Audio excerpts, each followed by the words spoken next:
Destined Rivals is here, and with it comes the glorious return of Team Rocket and their evil Pokemon. Team Rocket's cards are my favorite, and I know there's a lot of people saying that right now on account of Destined Rivals and all, but I mean it. I want nothing more than to be able to win a tournament with a really good Team Rocket themed deck and then proceed to make that deck my entire personality for the next year. Is that too much to ask? Well, apparently so, because even Tordreklev, one of the best Pokemon players in the world, can't make Rocket's Mewtwo work.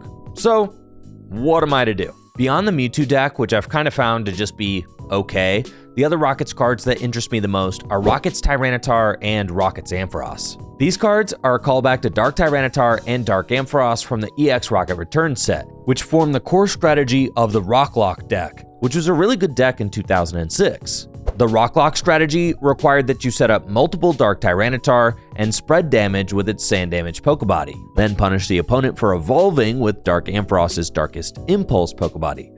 Once you've spread enough damage onto your opponent's board, you could take multiple prizes all at once with Ancient Technical Machine Rock, a tool card that allows you to devolve your opponent's Pokemon, revealing their weakened basics underneath. Rocket's Tyranitar and Rocket's Ampharos from Destined Rivals literally do the same thing.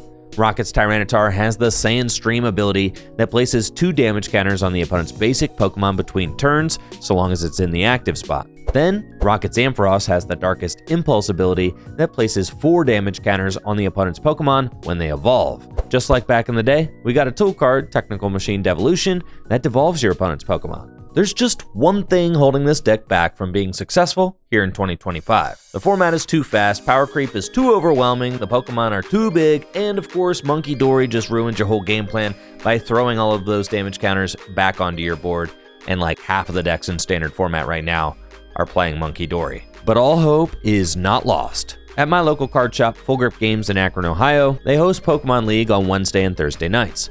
Wednesday is standard night, but on Thursday, they host Gym Leader Challenge tournaments. Gym Leader Challenge is a custom Pokemon TCG format where no rulebox cards are allowed. You can only play one type of Pokemon in your deck, and you can only play one copy of each card except for basic energy, kind of like Magic the Gathering's Commander format. You're also allowed to play any card from Black and White through the most recent expansion.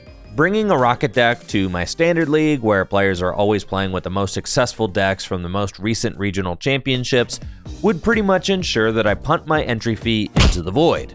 But maybe there's a Rocket strategy that I can find success with in Gym Leader Challenge. Because of the rules of Gym Leader Challenge, I can't play Rocket's Tyranitar and Rocket's Ampharos in the same deck. But there's a really powerful fighting spread deck that I think Rocket's Tyranitar fits perfectly into. Pokemon TCG player Castella from the Cardboard Warriors community has been tearing up online tournaments with his Hitmoncombo deck for a while, so I took Castella's proven Hitmoncombo list and started modifying it to include Rocket's Tyranitar. The concept of the Hitmoncombo deck is really freaking cool. You play Hitmonchan and Hitmonlee from the Team Up expansion and Hitmontop from Unbroken Bonds.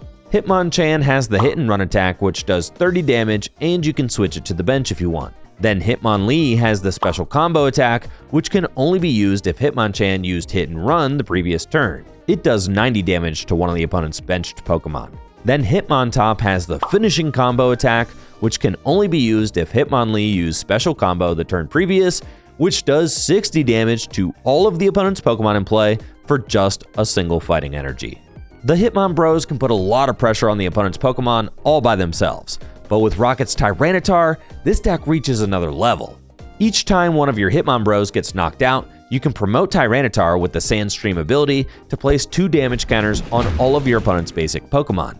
Then retreat Tyranitar into a new Pokemon using Floatstone or Big Air Balloon to attack with them. You can also leave Tyranitar in the active spot to rack up damage counters over multiple turns while doing other actions like trying to spread with Tyrogue's Bratty Kick, drawing cards with Tropical Beach, or using TM Devolution to devolve the opponent's Pokemon. Without testing the deck one bit, I settled on this list for the GLC tournament on Thursday night and decided to record my matches and see how it went. Before I get to the tournament, I want to give a shout out to my sponsor, Full Grip Games. FullGripGames.com is the best place to buy and sell Pokemon trading card game singles and sealed product. They have great service, fast shipping, and accurate grading. I can't tell you how nice it is to just order your cards and consistently get them in a timely fashion in the condition that you bought them in. It's a total game changer.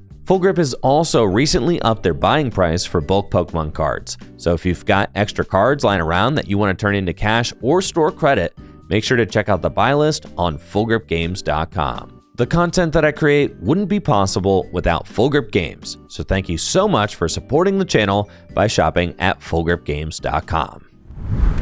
There are 14 players for our Gym Leader Challenge tournament tonight, which means that there will be 4 Swiss rounds before the winner is decided based on record. So if I can go 4-0, then I'll guaranteed win. And that's my goal going into this thing. Round 1, I get paired against Chris Scove with his Dragon deck. He opens Raging Bolt to my Hitmontop, and I win the coin flip, so I choose to go second. Raging Bolt is a pretty intimidating card to be up against. It's got 130 hit points and the Thunderburst Storm attack, which does 30 damage to one of your opponent's Pokemon for each energy attached to this Pokemon. And Chris gets an energy drop onto his Raging Bolt turn 1, as well as a couple of bench Pokemon with his Buddy Poffin, Gibble, and Tatsugiri. This means that Chris will be prepped for a Thunderburst Storm attack on the second turn of the game. I am pretty excited that he decided to bench Tatsugiri though, since it's a low HP basic Pokemon and I should be able to knock it out pretty easily. Overall, I'm pretty stoked on this matchup. It should be a good one since many of the Pokemon in the Dragon deck are basics and Tyranitar's Sandstream ability only damages basic Pokemon. So I should be able to use Tyranitar effectively in this matchup. I've got a solid opening hand going second. I've got a turn 1 Arven that I can play to go get U-Turn Board and Level Ball. U-Turn Board gives my Hitmontop free retreat, and I can play Level Ball to go get Hitmonchan out of my deck. I've got Rocket's Larvitar in my hand, so I bench that, and attach Strong Energy to my Hitmonchan so I can start the combo with a turn 1 hit and run for 50 damage thanks to the Strong Energy boosting my damage output. Chris starts off his next turn with a tag call, so I'm pretty sure I'm about to be facing down a fully powered Raging Bolt. With the tag call, Chris gets Guzma and Hala, which he can use to discard 2 other cards from his hand, and then search his deck for a special energy, a tool card, and a stadium. With Guzma and Hala, Chris searches out Double Dragon Energy, U-Turn Board, and Stormy Mountains. He uses Stormy Mountains to go search out a Druddigon, which is a good backup attacker, attaches his U-Turn Board to Tatsugiri, and powers up Raging Bolt with Double Dragon Energy. Double Dragon Energy is one of the strongest cards available for Dragon-type Pokemon. It's basically a double Rainbow Energy that only works when attached to Dragon-type Pokemon. So it allows Chris to power up Thunderburst Storm, which does 90 damage with 3 energy attached, to my bench Hitmonchan for the knockout. I want to continue the combo this turn with Hitmonlee, and thankfully I've got Karina to help me do that.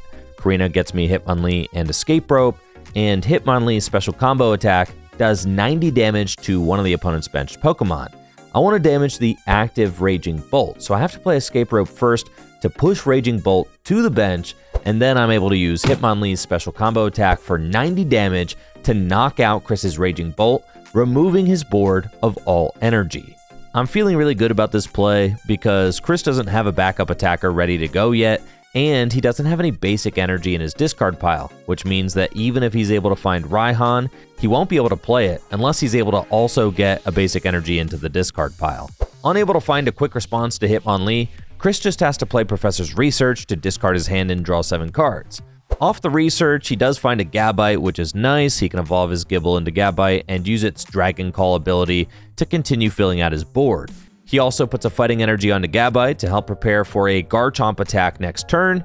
Garchomp is the strongest Pokemon in Chris's deck. It's got the Sonic Slip ability, which makes it immune to damage and effects of attacks during the turn that you evolve it, and it also does 160 damage, and it also has 160 hit points, so I'm really not trying to deal with it. Since I attacked with Hitmonlee's special combo last turn, it's finally time for Hitmontop's finishing combo attack, which does 60 damage to all of Chris's Pokemon for just 1 fighting energy. But Chris has started loading up this Gabite, and I'd really like to take that out before it has an opportunity to evolve into Garchomp.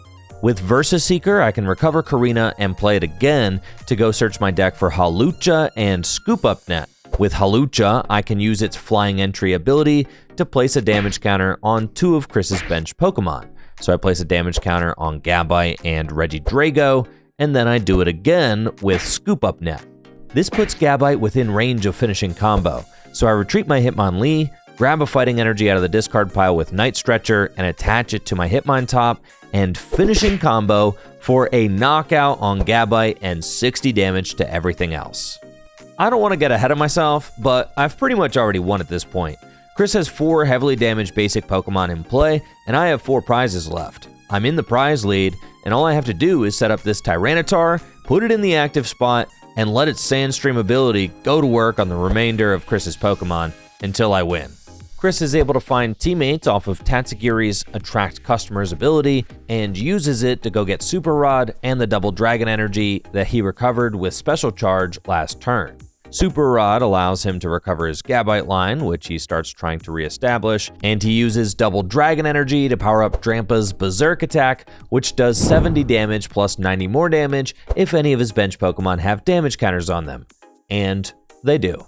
So Berserk knocks out my Hitmontop, Chris ties the game up at 4-4 prizes, and now all I want to do is set up Rocket's Tyranitar.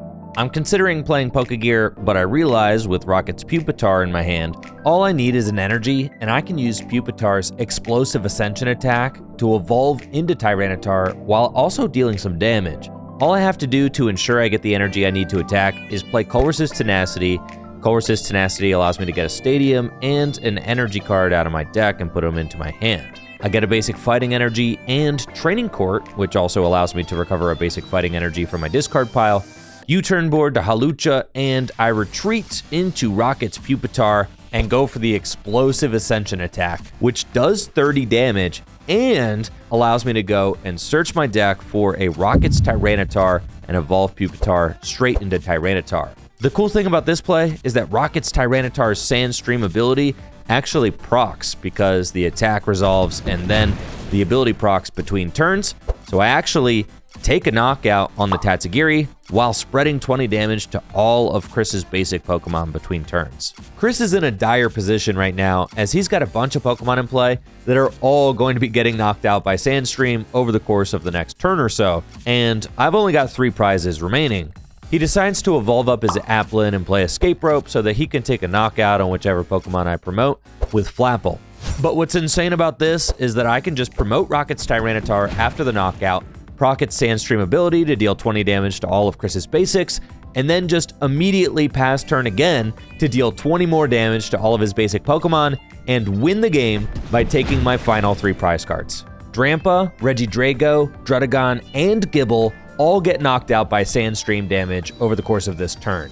That's 4 prizes without even launching an attack. I was blown away. I mean, I had not tested a single game with this Rocket's Tyranitar Hitmon combo deck, and it worked to absolute perfection in this first recorded game with it. I was shocked. This was a crazy performance by this deck. I got a turn 1 Hitmonchan, turn 2 Hitmonlee, turn 3 Hitmontop, turn 4 Explosive Evolution, turn 5 Pass for Game. That's a 5-turn win in Gym Leader Challenge format. Absolutely disgusting. Now, round 1 against Dragon, that was a great matchup. Round 2, I'm playing against Hunter with his Psychic deck, and Psychic has notoriously been a tough matchup for fighting decks in the past, especially since they have access to bench barrier cards like Mr. Mime and Mew from Unbroken Bonds. Additionally, I'm going first in this game, so I won't be able to play a supporter card on turn 1, and I won't be able to launch an attack on the first turn of the game either. So the best I can do is play Quick Ball to establish my Rocket's Pupitar, and then attach a Fighting Energy to my active Hitmonlee to give me an option to retreat into Hitmonchan next turn. I decide to start prioritizing Rocket's Pupitar so that if Hunter is playing a bench barrier Pokemon, I'll be able to ping damage counters to it with Rocket's Tyranitar's Sandstream ability. Hunter has a pretty aggressive start going second. He opens Copycat Mimikyu and attaches an energy to it, and Natu on the bench.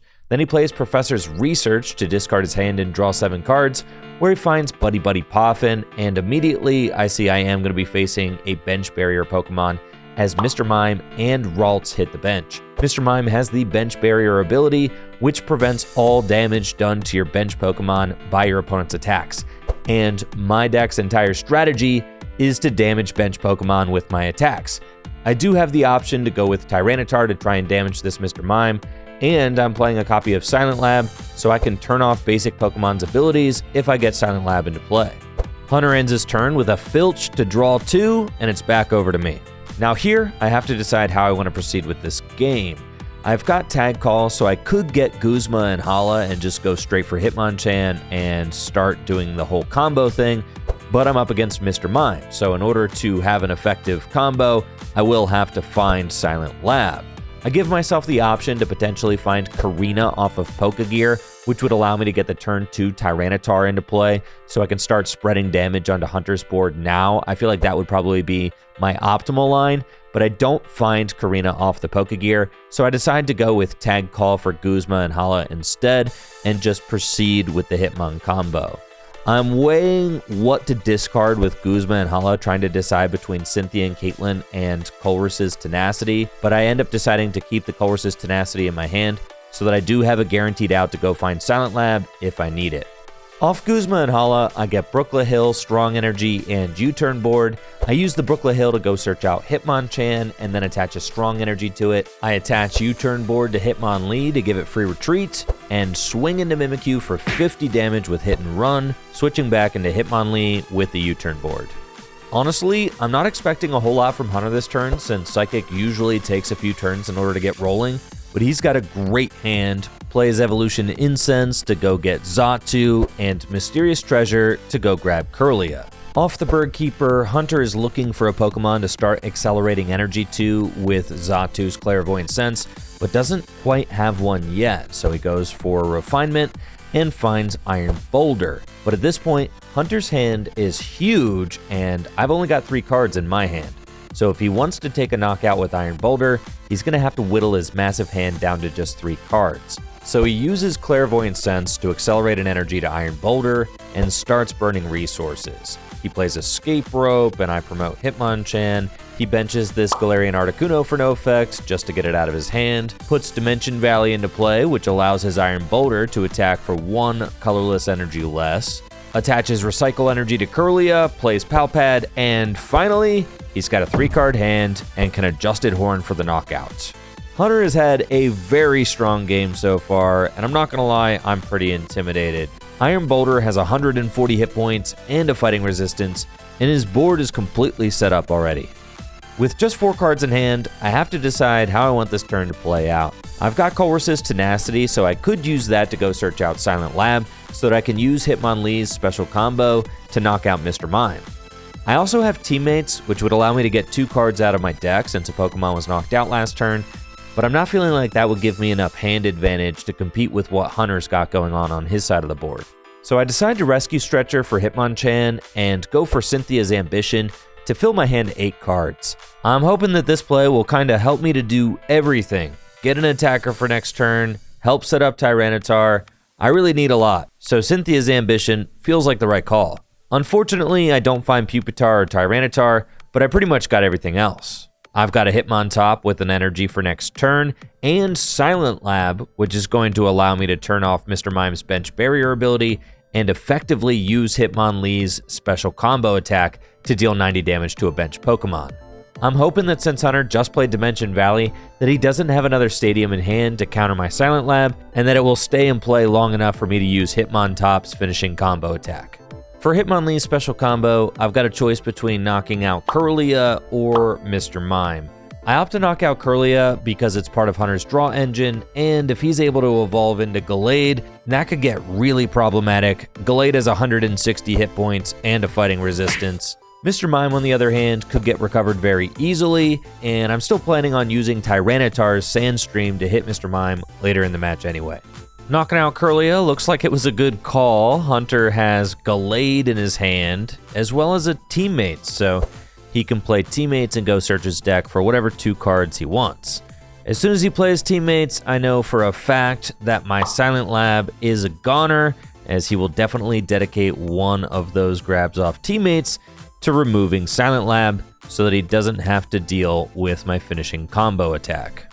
Off Teammates, Hunter gets Professor's Letter to go grab 2 Psychic Energy out of the deck, and Field Blower. He attaches Recycle Energy to his active Boulder, Field Blowers away my Silent Lab, and with it, my hopes and dreams of a finishing combo, and then can't actually afford to play any of the other cards in his hand so that he can match hand sizes for Adjusted Horn. This actually holds Hunter back a little bit, as he's not able to start developing any other attackers in play.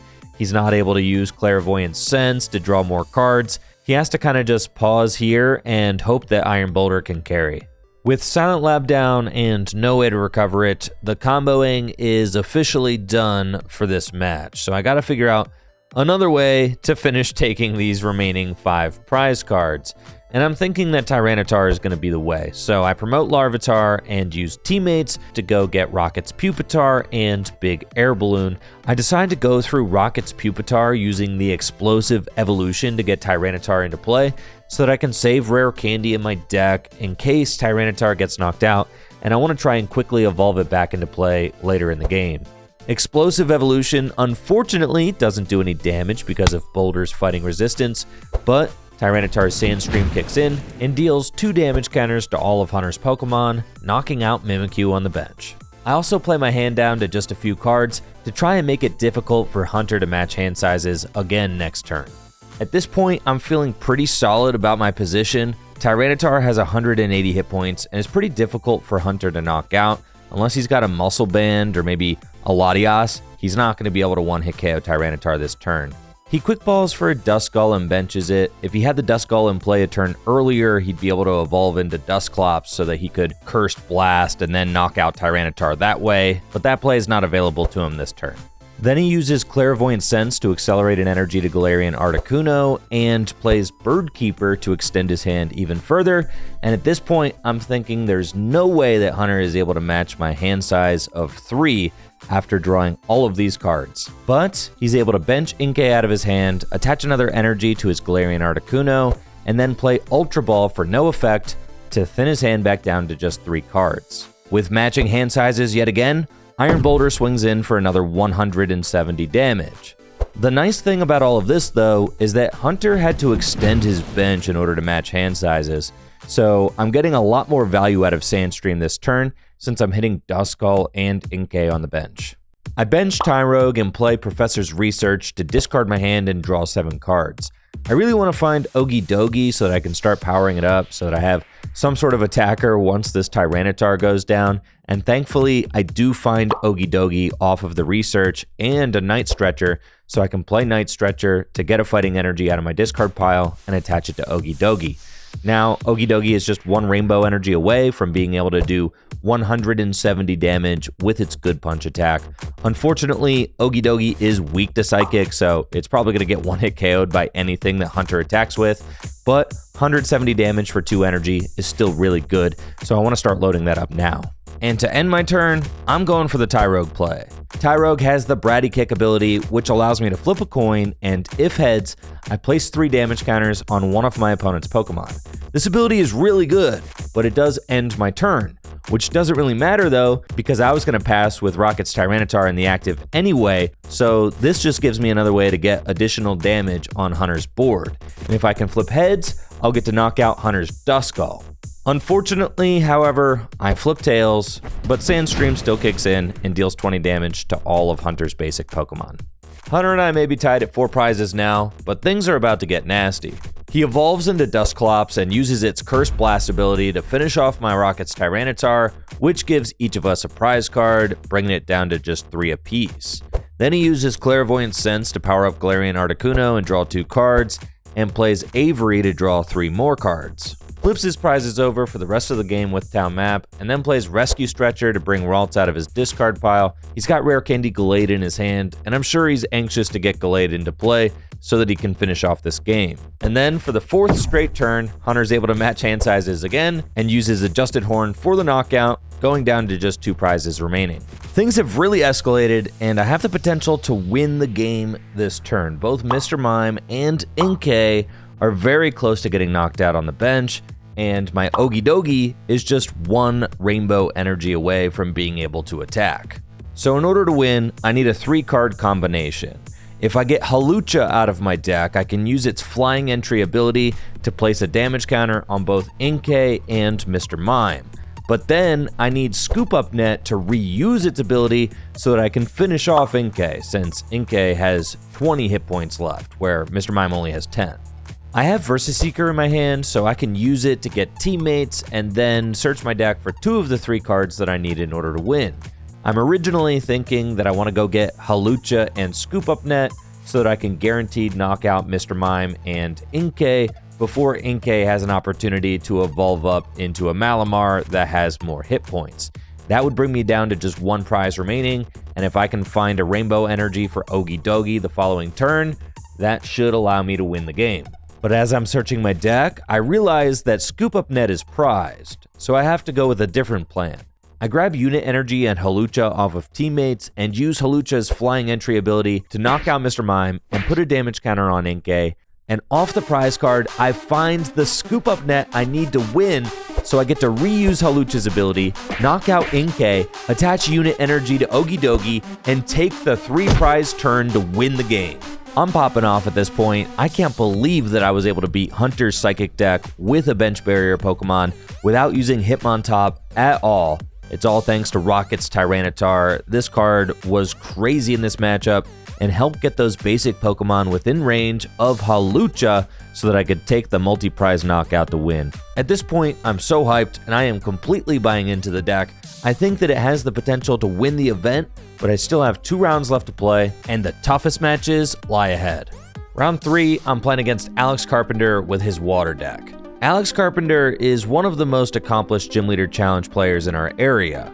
He won the Gym Leader Challenge Championship Series last year, earning 8 badges during the season, and then beating Ben Morse in a best-of-7 Conquest Finals. Alex is also having a great season this year. He's tied for the badge lead with JD. They both have 6 badges so far, with 5 weeks left to play.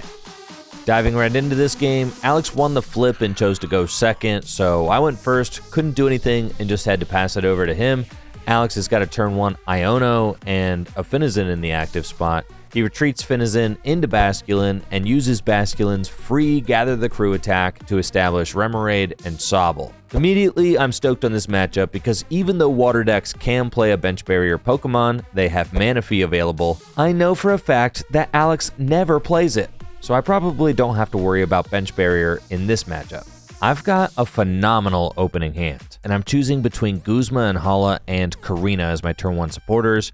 Guzma and Hala is good, but I've got a bunch of cards in my hand that I don't really want to discard, and I've already got the strong energy I need in my hand to attack with Hitmonchan. So I decide to go with Karina and use Karina to get Hitmonchan and Escape Rope.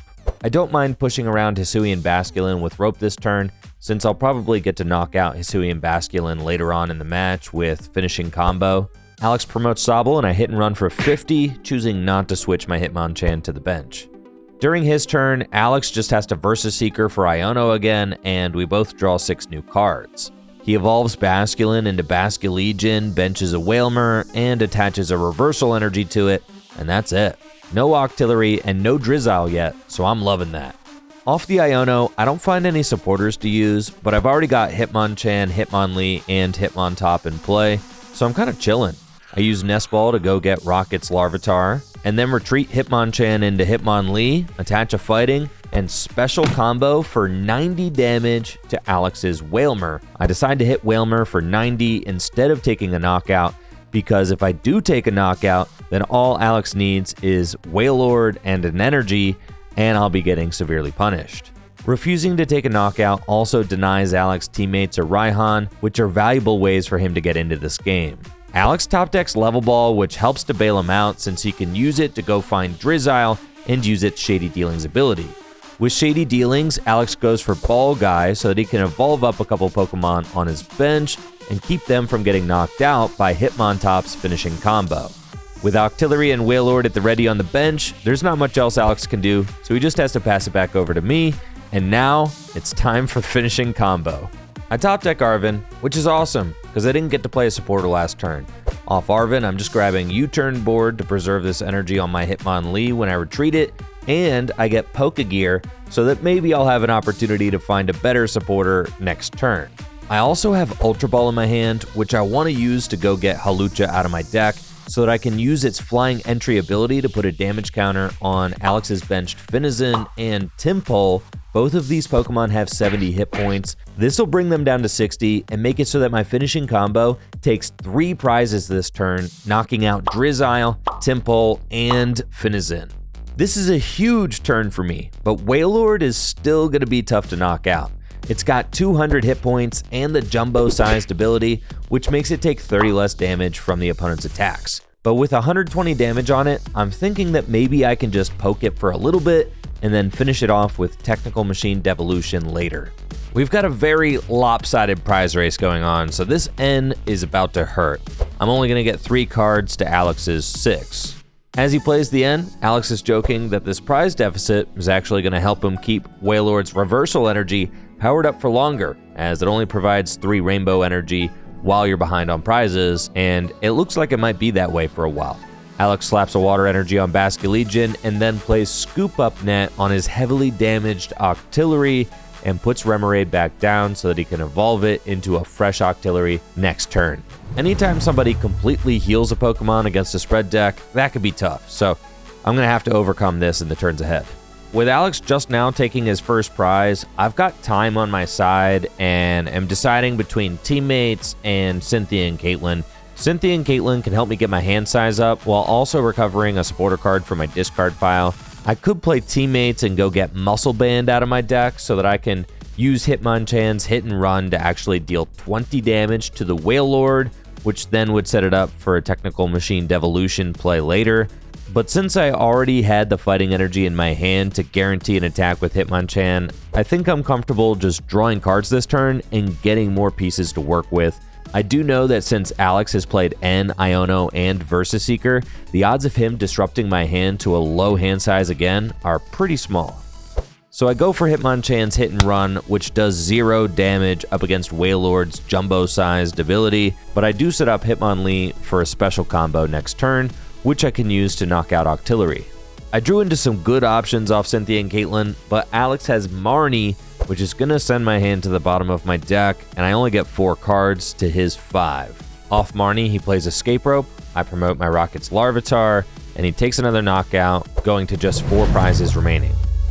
I've got Field Blower, which is nice. I can remove the Chaotic Swell that has been a plague on this board since the beginning of the game. And I've got Team Magma's Great Ball, which I can use to search out a fighting energy, and it also reorders my deck, so any of the supporters I just sent to the bottom of the deck have an equal chance of rising to the top now. I also drew into Okidogi, who I'm happy to bench with a basic fighting energy, while I use Hitmonlee's special combo attack to knock out Octillery and put me at just 2 prize cards remaining. Alex evolves a Frostmoth into play and doesn't like the look of my Okidogi with a single fighting energy on it. I don't think I can necessarily blame him. So he plays Boss's Orders to bring it into the active spot and knocks it out with Special Waves. Now, Alex is just 1 prize card behind, so things are starting to get a little scary. I top deck Tag Call and play it to go search out Guzma and Hala, and I'm considering playing Guzma and Hala, but then I realized that all of Alex's hand disruption cards are gone. Marnie, Iono, N, and Versus Seeker have all been played, so I almost assuredly will be keeping this hand for next turn. I've got Muscle Band in my hand already, so I can attach that to Hitmonchan and actually poke the Wailord for 20 damage through its jumbo-sized ability, which will set me up for a Devolution TM win next turn, and I can search the Devolution TM off of Guzma and Hala. All I need to do is make sure that I have a Pokemon that doesn't already have a tool card attached to it, so I can attach Technical Machine Devolution to that Pokemon, and for that, I've got my eye on Hawlucha. With no other options in hand, Alex just has to play Nessa to recover some Pokemon and basic energy out of the discard pile, and take the knockout with Wailord to go to 2 prizes. But I've got Guzma and Hala in my hand that I can play to go search out Unit Energy and Devolution TM, attach them to my Hawlucha, and Devolution for game, sending Wailord and Basculegion back to Alex's hand, revealing their KO'd basic Pokemon underneath, and that's another big win for the Tyranitar Hitmon combo deck. After beating Alex, I'm riding super high. All I need is 1 more win, and that fighting badge is mine. And this is even more exciting for me because I haven't really gotten the opportunity to play much this year since I've been producing and casting our weekly league nights instead, which you can watch, by the way, on Twitch and YouTube at 7 p.m. Eastern Time on Wednesday and Thursday nights. If I can get the win tonight, I'll also get an invite to the Full Grip Games Gym Leader Challenge Invitational happening in August, so I want that pretty badly. For my final match, I'm paired against JD, who's also 3-0 with his Psychic deck. JD is the other badge leader here at League with 6 badges to his name so far. Now, I wish that I could say that I saved the best for last in this tournament recap, but unfortunately, that's not the way it goes. I set up the Hitmon combo strategy pretty quickly, while JD draw passes for like an eternity. I mean, he does absolutely nothing for like 10 turns straight, while I just combo on him over and over again. Even though JD opened with Iron Boulder, who should be a quick and efficient attacker, his hand is so dead that he has no hope of hand matching me. I can't set up Tyranitar this game because I prized both Larvitar and Hisuian Heavy Ball, but it doesn't matter. I just keep looping the combo, and JD eventually gets an attack going with Giratina, but Giratina damages your own Pokemon when you attack with it, so that just helped me to knock out JD's Pokemon faster. When I get to just a single prize remaining, JD scoops up his cards, and I emerge victorious with Rocket's Tyranitar Hitmon combo, earning my fighting badge and my invitation to the Full Grip Games Gym Leader Challenge Invitational in August. I know I got into the weeds a little bit, talking about badges and an invitational and all of that, without really explaining what they were. The way Full Grip Games structures its Gym Leader Challenge League is that you earn a badge every time you win with a specific type of deck, but you can't earn duplicate badges in the same season. So the goal is for players to try and win with as many different decks as they can in 1 year.